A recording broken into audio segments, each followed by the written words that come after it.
Tonight, concerns over a housing proposal. A proposed housing development on the east side of Great Falls is raising questions about affordability, traffic, and neighborhood safety. Coming up, what city leaders and neighbors are saying. Plus, food sovereignty on the Blackfeet Reservation.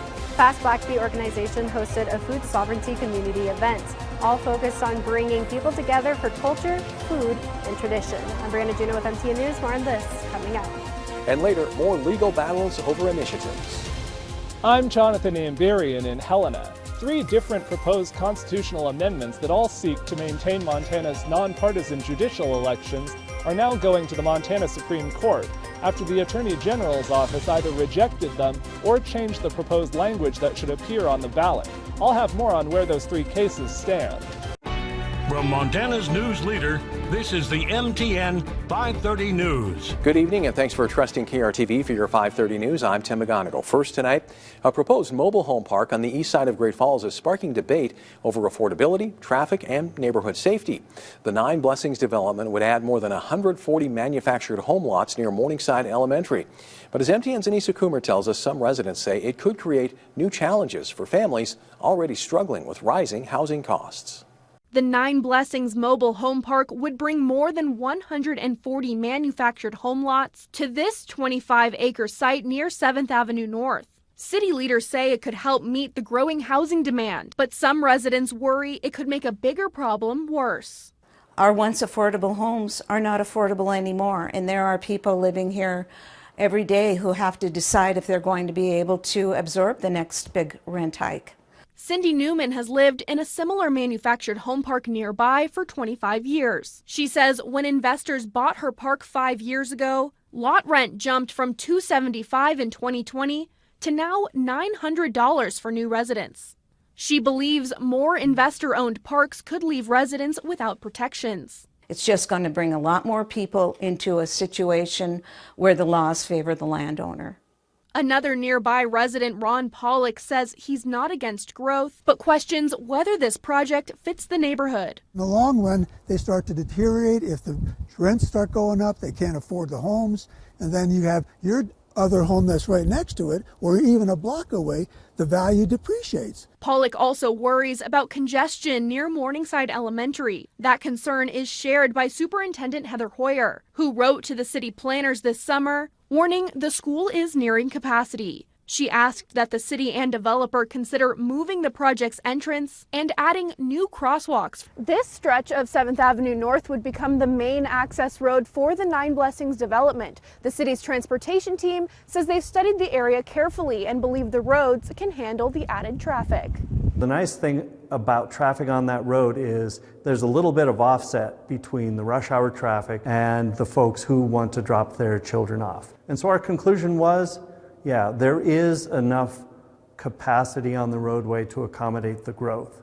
The city says if the project is approved, the developer will pay for new sidewalks, landscaping, and stormwater upgrades along 7th Avenue North. And the city says this project fits into their growth plan. The city is promoting infill lots, so when there's already public infrastructure in the area, those are the best places for new development because they cost the taxpayers less. But residents like Cindy and Ron say they want to see the city move forward carefully and worry that Montana's limited protections for mobile home residents could leave some people vulnerable. Really much more desirable for them to come into states like Montana. 38 other states have good laws for people who live in manufactured homes. So that's what we're up against. The 9 Blessings project has received a recommendation from the planning department and is expected to go before the city commission for final approval in the coming weeks. In Great Falls, I'm Anissa Coomer, MTN News. I hope you had a chance to enjoy this beautiful Friday. We are tracking some changes into this weekend. We'll see those temperatures starting to cool off. It's still going to be pretty mild on Saturday, but we will be looking at a few showers moving through during the overnight hours and then another round of some rain and mountain snow Sunday night into Monday. That could have a little more impact on our mountain passes here in central Montana. Now, we're also going to notice those winds getting stronger, especially by Sunday. And then into next week, another warm up ahead. It actually looks pretty mild and windy heading into Halloween a week from today. But those wind speeds right now, pretty blustery out there, anywhere from about 5 to 15 miles per hour. Again, that's only going to get stronger as we head through this weekend. And if you are headed out to western Montana, we are dealing with some heavier snow in the mountains there throughout the weekend. We'll see 2 rounds of snow, one Saturday night into Sunday and then another Sunday night into Monday. And that could put down some heavier snow on those mountain passes. But tonight, your temperatures falling into the 40s across most of central and eastern Montana. So not too chilly tonight. And down towards Helena will also be in the upper 30s and low 40s. But I'll have a closer look at the impacts of the storm system here in central Montana coming up in just a minute. Community members gathered today as a Native-led nonprofit held their first food sovereignty event. The day began with a buffalo harvest and ended with lessons on traditional food preparation. MTN's Brianna Juneau has the story. You may think of harvesting a buffalo as a thing of the past, but at the Arbor in Browning, Fast Blackfeet hosted an event that brought the community together, and their focus, reconnecting people to their roots. Yeah, we really wanted to create an event that was focused on what is food sovereignty for the community. Danielle Antelope with Fast Blackfeet says events like this are part of the organization's mission to combat food insecurity by bringing traditional foods and practices back to the community. We host different workshops and we have our food pantry open to the public, but this is our first ever community event and we wanted to call it the Community Food Sovereignty Event to be very clear about what it is. I see it as like working towards reconnecting to our culture. That reconnection began with a buffalo harvest Friday morning. Get to learn about different parts of the animal, and I think that's a really good connection that we're able to display here from going on the land this morning and then take the buffalo here into the arbor and split it into workshops. From the meat and marrow to the hide and bones, workshops throughout the day reflected generations of traditional knowledge. The Blackfeet foods are such healthy foods for us. The whole point of it is to teach people to be proud about the foods that we have that connect us to our land, but also connects us to our health.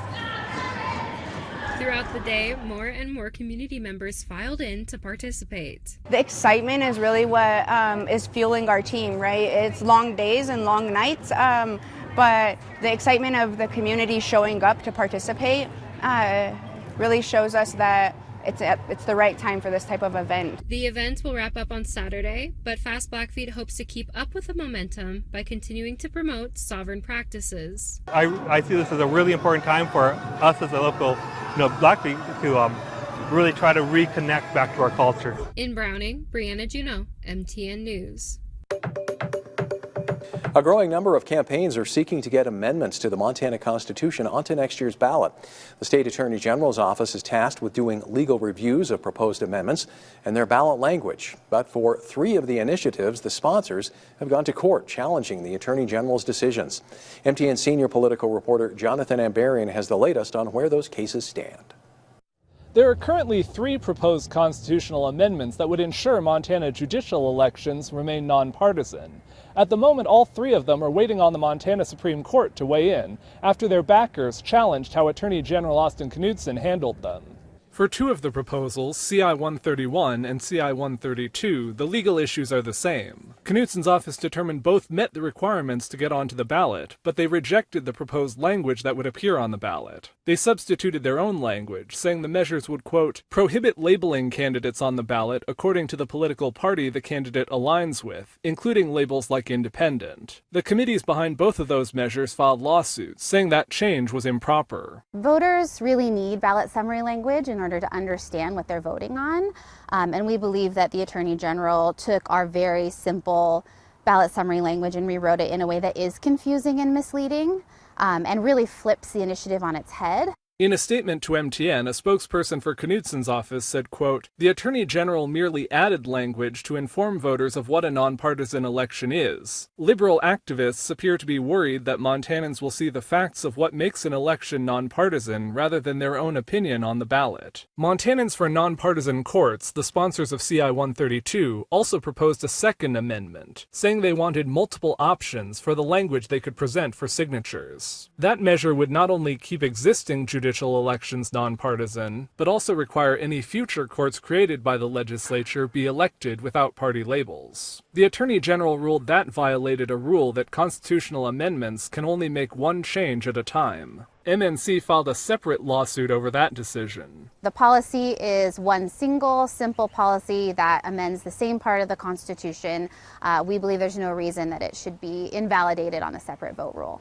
Until these lawsuits get resolved, supporters of the initiatives won't be starting their campaigns to get the more than 60,000 voter signatures they need to get them on the 2026 ballot. And it's likely these won't be the only initiatives this year whose fates are determined in the courts. On Friday, the sponsors of another proposed constitutional amendment that seeks to find a way around the Citizens United decision on money in politics said they were prepared to sue if Knutson's office rejected their amendment or changed their ballot language. In Helena, Jonathan Ambarian, MTN News. Denise Blake never planned to end up here. I would have never thought in a million years that I would have been in this position to have to go to a food bank. Blake is a federal worker in the Department of Defense and one of over 1 million federal employees who are not being paid now because of the government shutdown. This whole shutdown, it's like reality is really hitting now because it has gone past like the 10 days or the 2 weeks. It's now the second longest shutdown in history, and on Friday, tens of thousands of federal workers missed their first full paycheck. Many of them lined up Thursday at a food bank in the Washington, D.C. area. I think we're going to serve 310 clients, federal workers today. The demand is incredibly high. More than 700,000 civilian workers at the Department of Defense, plus tens of thousands more at the Departments of Health and Human Services, Veteran Affairs, Homeland Security, and Justice, all on the list of workers missing pay, according to the Bipartisan Policy Center. Missing a paycheck is a difficult thing for anyone. And, there's a variety of income levels that federal workers are at, and some will have some savings and be able to weather a missed paycheck or two, and others are living paycheck to paycheck. Jonathan Burks is with the center and says the longer the shutdown goes on, the harder it will impact federal workers. Air traffic controllers are still on the job because their role is considered essential, but they'll miss their first full paycheck on Tuesday if the shutdown drags on. I don't want my air traffic controllers to take a second job. I want them to do one job. I want them coming to their facilities and controlling the airspace. Maura Barrett, Scripps News Group, Denver. From Montana's news leader, you're watching the MTN 530 News. Welcome back. The rumors are true. There are, in fact, tunnels underneath the historic downtown district of Great Falls. And one of the business owners in the area is offering tours, albeit with a twist. MTN's Quentin Shores takes us underground. For decades, Great Falls residents have wanted to know what lies underneath the streets of the city they call home. Well, thanks to the help of Elevation 3330, now you can find out in this special broadcast, if you dare. We tried to stick with the history a little bit of the building, the animatronics for the speakeasy area. Those all have kind of a speakeasy theme. And then everything in the basement has kind of a catacomb, hospital, zombie type theme. Yes, you heard that right.